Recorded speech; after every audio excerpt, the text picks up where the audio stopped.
Добар ден, почитувани, следуваат минутите резервирани за најновата Телма амбуланта. Петочното издание го реализираме во соработка со клиничката болница Жан Митрев. Сонцето носи здравствени придобивки, но има и негативни страни кога станува збор за здравјето на кожата. Затоа треба паметно да се искористи и да се применува адекватна сончева заштита. Дали факторите за заштита од сонце во кремите за сончење нудат 100% бариера помеѓу кожата и штетните сончеви UV зраци. Вела дека кожата е памет и секоја изгореница, дури и они од детството. Што тоа значи? На сите овие, но и многу други прашања поврзани со здравјето на кожата и влијанието на сонцето, одговор ќе побараме од гостинката која што со мене во студиото на Телма, Анџелка Илиева, специјалист по дерматологија во Жан Митрев клиник. Добре ни дојдовте. Добар ден и добро ве најдов. Сончевата светлина е составена од зраци со различна јачина, некои од нив допираат до длабоките слоеви во кожата, но пред да преминеме на оштетувањата на кожата од сонцето, да разрешиме една дилема. Дали умереното, разумно изложување на кожата, пред се на лицето, има некаков бенефит? Препорачувате ли? Па, најпрво да кажеме дека сонцето е навистина витален дел од животот и сонцето и светлината заедно го подобруваат расположението. Значи влијаат на биолошкиот ритам, на доброто расположение и на добар хормонален баланс. Така да секако има доста и позитивен дел и доста голем бенефит од изложувањето на сончева светлина. Поготово, она што најважно и ние дерматолозите го знаеме е точно синтезата на тој D-витамин кој што учествува во основната заштитна функција на организмот и создавањето на имунитетот, здрави коски, заби и здрава кожа. Така да се разбира дека дозирано и внимателно изложување на сончева светлина влијае позитивно. Еве ќе го погледнеме првиот делоб за денес како се однесува на синтезата на витамин D и гласи: само 15 минутен престој на сонце е доволен за кожата да почне да го лачи витаминот D, значи не треба предолго да се престојува на сонце, може и со неколку минутен престој во кој дел од денот. Да, точно така.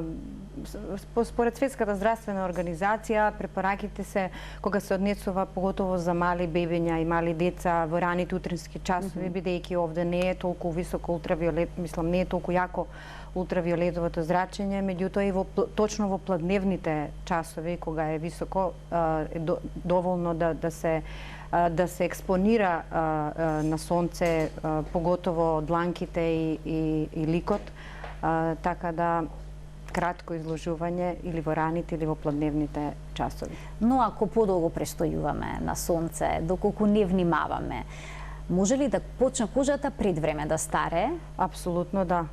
За жал, тоа е една од, мислам, не основна, меѓутоа една од основните причини заради која што ние дерматолозите стално апелираме дека кожата навистина не треба да се изложува на сончево зрачење.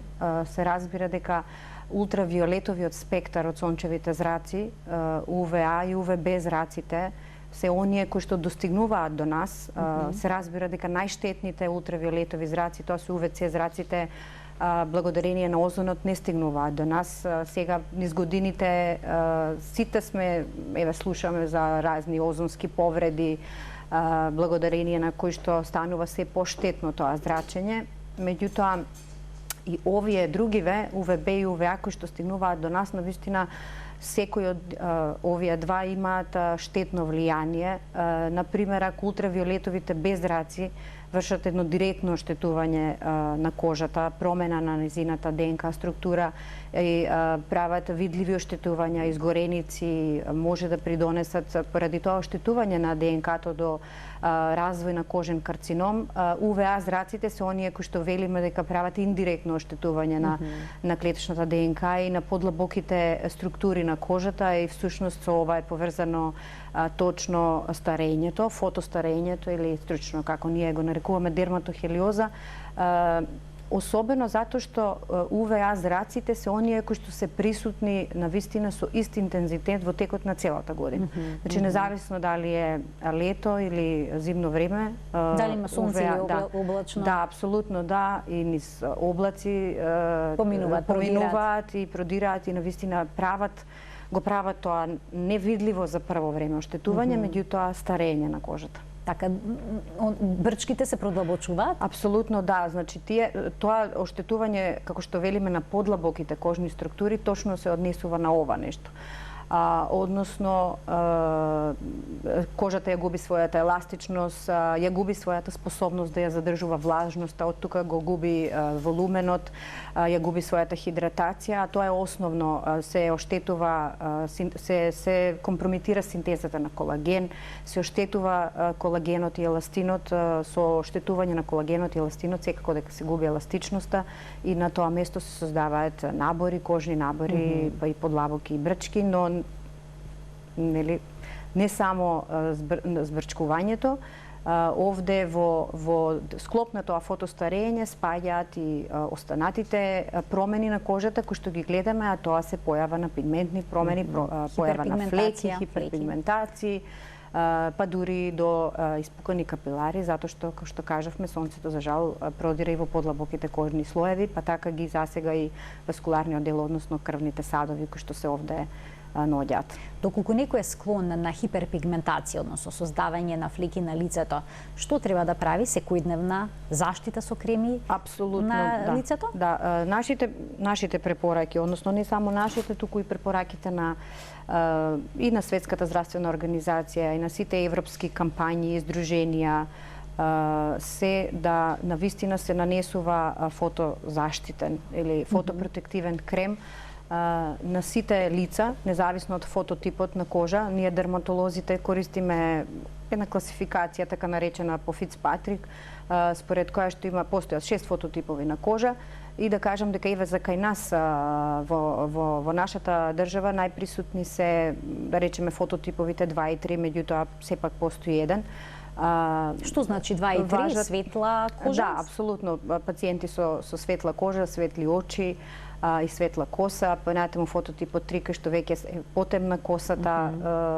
Ова значи дека сите овие треба да се штитат со фотопротективни креми, независно дали се склони или не се склони на пигментација, бидејќи кремот е тој кој што прави бариера и ги спречува штетните влијанија од сончевите зраци. Дали оние што имаат потемна кожа се позаштитени условно речено од штетните сончеви зраци? Тоа не значи дека тие се заштитени, меѓутоа сепак се повеќе заштитени заради поголемата количина на меланин. Што е тоа меланин? Меланинот е пигмент кој што всушност го дава обојувањето на кожата. Така што во повисоките фототипови, како што кажавме, во поголема концентрација, тој воедно и штити од штетното влијание на сончевите зраци, така што сите фототипови, независно од количината на меланин, треба да користат сепак заштита. Кога подолго време престојуваме на сонце, на кожата може да ни се јави црвенило и јадеж. Дали е тоа изгореница или пак алергија од сонце, како да знаеме? Да, во секој случај овие две нешта се различни. Алергиите, сончевите алергии се изразуваат преку формирање на црвени дамки, секако и јадеж. Меѓутоа, кога станува збор за изгореница од сонце, тука веќе се работи за едно црвенило или еритем кој што е константен по цела површина на кожата, а и пациентот чувствува болка. Основно, болката е сепак еден сигнал, еден рефлекс кој што би требало да служи за да не тргне од изложувањето на сончевите зраци. Така, споминавте дека на допир се јавува болка кога сме изгорени. Што се случило со кожата за да дојде до една ваква промена? Да, апсолутно се случило оштетување. Значи, пред се на површинскиот слој на кожата, затоа и кога се зборува за изгореници, постојат различни стадиуми, независно за кој степен на изгореница станува збор, овде се случува навистина оштетување на површинскиот слој. Во некои од стадиумите се случува и одлепување на самиот епидермис на површинскиот слој на кожата, појава нели на були, на меури, така што пликови. Пликови, тоа е директно оштетување.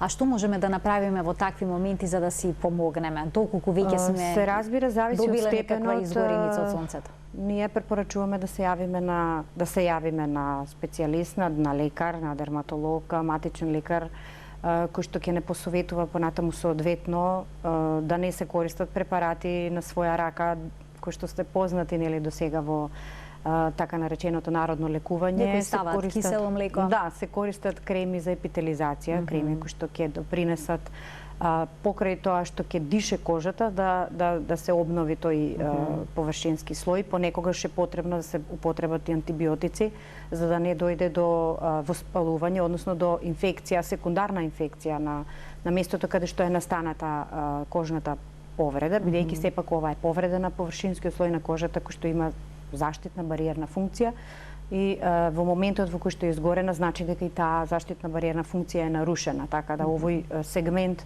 кој што е засегнат од изгореницата може да биде подложен понатаму на секундарни бактериски инфекции. Вела дека ова се видливи оштетувања на кожата, но има и невидливи. На што се однесува тоа?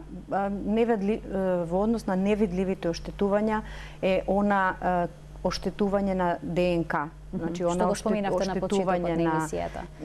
При секоја изгореница се случува вакво оштетување или дури може да не изгориме, само да сме подолго време изложени да дојде до меѓутоа сепак при изгорениците нели видливо и многу повеќе се случува тоа оштетување, промена на клеточната структура и во еден момент непосакуван енормен раст и делба на клетките и за жал понатаму кожен карцином и се разбира и оштетувањето кое што е на индиректното оштетување на клеточната ДНК, како што веќе споменавме, старењето. Вела дека кожата ги памети сите изгореници од сонцето, дури и они од детството. Така. Што значи тоа? Да, па ние дерматолозите всушност фотостарењето или тоа како што кажав, дерматохелиозата ја определуваме како едно кумулативно фотооштетување. Значи, целото фотооштетување кое што настанува на кожата во текот на животот ни сите години, тој кумулативен ефект дава всушност на крај во едни други години, секогаш кога ќе дојде пациентот и има некаков проблем, независно дали има некаков тип на сомнителни пигментни промени или кожен карцином, секогаш ние лекарите во анамнезата, односно во испрашувањето кое што го спроведуваме нели кон пациентот, основно прашуваме дали во детството горел или во детството бил така прекувремено изложуван на сонце, бидејќи за нас овој податок е многу важен, затоа што се смета дека дури ако два пати пациентот во детството горел, ризикот за карцином се зголемува многу повеќе, веќе да не зборуваме за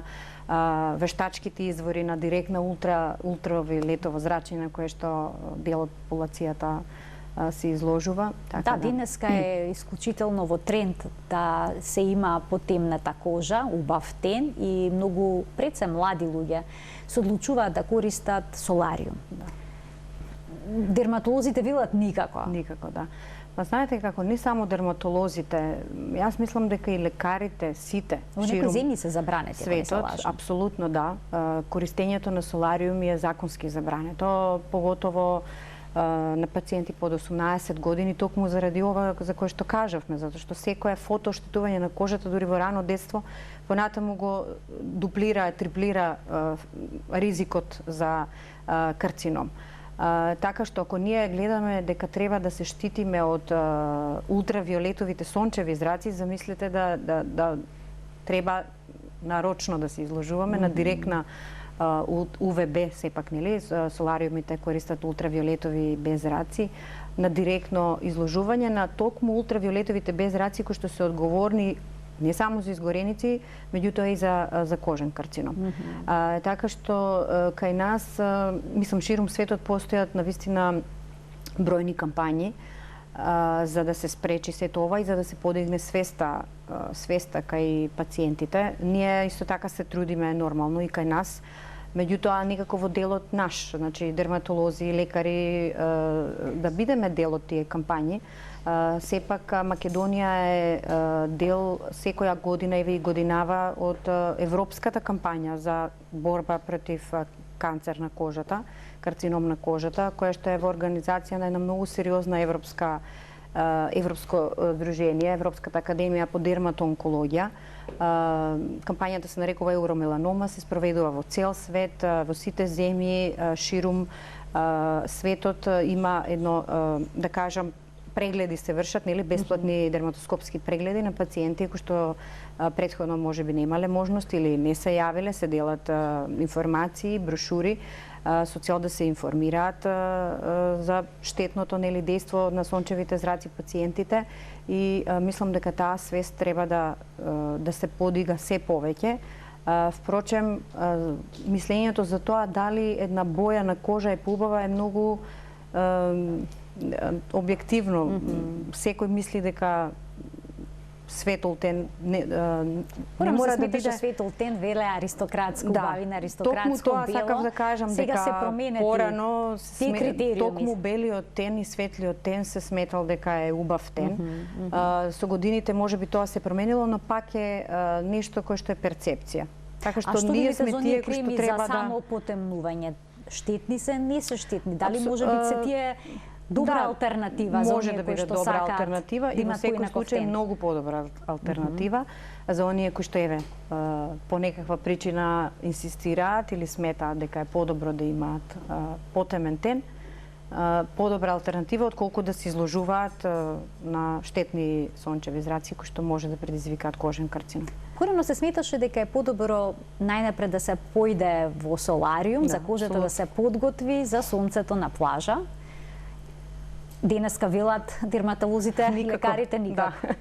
Да, во никој случај. Значи, такво нешто, такви препораки од страна на било кои лекари ширум светот не постојат. Значи, такви протоколи, гајдлајни во кои пациентот треба да се советува да се изложува на вештачки извор на ултравиолетово директно зрачење за да се подготви за на плажа не постои. Како што кажавме и на самиот почеток, да, постојат познати се и на вистина бенефитите од сончевата светлина се многобројни, меѓутоа сепак тоа изложување на сонце мора да биде многу одговорно и да биде многу разумно, да биде кратко, да биде во сончеви часови во кои што нема интензивна сончева светлина, особено не помеѓу 11, 12 и 4 часот, значи да биде во раните утрински часови, во попладневните часови кога не е толку и се разбира фотозаштита. Значи фотозаштита не значи само да нанесуваме фотозаштитен крем, туку тоа е еден склоп на мерки кои што пациентот се советува да ги превземе за да всушност обезбеди сигурна фотозаштита, пред се да носи заштитна облека, нели? Се почнува од таму. Качкет, шешир. Апсолутно заштитна облека, памучна облека со која што ќе дише кожата, лесна, заштитна капа во светли бои, да биде покриен поголемиот дел од телото нормално и така, но сето тоа не е доволно и веднаш по рекламите ќе појасните што значат заштитните фактори, колкава заштита всушност овозможуваат.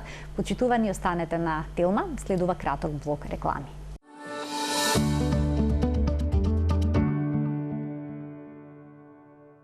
Со доктор Анџелка Илиева, специјалист по дерматологија во Жан Митрев клиник, денеска зборуваме за сончевата заштита, адекватната сончева заштита на кожата од штетното УВ зрачење. Доктор, ге советувате да се нанесува редовно заштитна крема со соодветен УВ фактор и сега стигаме до тоа што значи SPF, односно факторите на заштита. Можеме тука да го погледнеме следниот телоп, кој што ги покажува процентите со кои што не заштитуваат SPF 15. Тој блокира 93% од UVB зраците. SPF 30, 97% од UVB зраците, а SPF 50, 98% од UVB зраците. Докторке, кога некој купува средство за сончење со ваков фактор, не очекува волку мала разлика во процентите на заштита. Ова значи дека SPF 30 нема да не заштити двојно повеќе од SPF 15. Да, всушност самиот SPF фактор, нели, фактор против заштита, сам протектив фактор на англиски за заштита од сонце, всушност тоа е декларација која што стои на сите креми кои што тврдат, нели, дека имаат заштита од сонце, и тоа е така. Значи дека штитат од сончево изгорување пред се. Меѓутоа, тоа е еден фактор кој што се добива со инвиво тестирање, тоа е метода која што ја користат, нели, производителите на креми со заштитен фактор. Се нарекува минимална еритемна доза, тоа значи дозата која што е потребна една кожа да поцрвене без да биде заштитена од крема. И ова е важно за колку минути всушност таа кожа поцрвенува, станува еритемна без заштита, така да бројката која што следи по назнаката SPF е всушност врзано за ова. Значи тој количник кој што се добива од разликата помеѓу времето потребно една кожа без заштита да стане црвена и со соодветна заштита е всушност еден број помножен со бројот кој што е после SPF и добиваме одговор колку сме заштитени. Пак велиме, ова што го кажавте, апсолутно дека, нели, според сите тестирања за кремите, дека кремата со 30 фактора возможува толку посто со 50 фактор. Многу години има разлики меѓу овие, да кажеме, бројки, затоа што се правеле бројни научни истражувања кои што укажале на тоа дека кога пациентот ќе купи крема со што повисок заштитен фактор, добива едно лажно чувство дека е многу заштитен. И апсолутно не е правилно и не толку одговорно се однесува понатаму во летниот период. Смета дека, не знам, на кремата пишува заштитен фактор 100, значи има максимална заштита, а не постои такво нешто. Значи крема со заштитен фактор 100 не заштитува 100%. Нема такво нешто. Мислам, ни еден производител не декларира дека и дури и во кремите кои